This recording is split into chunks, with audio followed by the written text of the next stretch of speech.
जमानामा राजाको पालामा भने रोल्स रोयस काठमाडौँको बाटोमा देख्न सकिन्थ्यो र आज हामी राजाले चढेको रोल्स रोयसको मोडलको बारेमा हेर्नेछौँ। सो भिडियोलाई अब ढिला नगरी सिधै सुरु गरौँ। राजाले चढेका थिए रोल्स रोयस सिल्भर क्लाउड 3। यो रोल्स रोयस इङ्ल्यान्डकी महारानी एलिजाबेथ सेकेन्डले 2017 सालमा नेपाल घुम्न आउँदा उति बेलाका राजा महेन्द्रलाई गिफ्टको रूपमा दिएकी थिइन्। यो गाडी वीरेन्द्रले भने चढेनन्, तर यदि महेन्द्र अहिलेसम्म जिउँदै भएको भए पक्कै पनि यही कार चढ्थे होलान्। यसलाई निकै नै केयरको साथ राखिएको छ मिलिटरी म्युजियममा। 2062 सालमा यसलाई यहाँ ल्याइएको थियो। अहिले पनि यो नयाँ जस्तै देखिन्छ।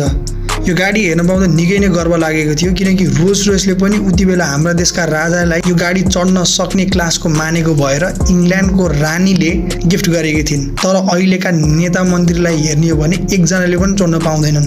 उनीहरूसँग पैसा छ होला, चोरेकै छन्, तर किन्न चाहिँ पाउँदैनन् होला। अब गरौँ यसको स्पेसिफिकेसन्स र फिचर्सको कुरा। गाडी उति बेलाको सबैभन्दा लग्जरियस गाडी थियो। यसमा रहेको इन्जिन निकै नै लामो थियो, विथ 8 सिलिन्डर्स 6230 सीसी को इन्जिन डिस्प्लेसमेन्ट छ अनि दुईवटा सिंगल ब्यारल भएको कार्बोरेटर्स नै रहेको छ। यसले म्याक्स 4500 आरपीएम मा 276 बीएचपी को पावर जेनेरेट गर्न सक्छ भने 2500 आरपीएम मा 450 न्युटन मिटर को पिक टर्क प्रोड्युस गर्न सक्ने क्यापेबिलिटी राख्दछ। टोटल 4 वटा गियर बक्स छ। यसमा 2090 किलोको वेट रहेको छ भने मात्र 100 किलोमिटर हिँड्दा 25.7 लिटर फ्युल कन्ज्युम गर्न सक्छ।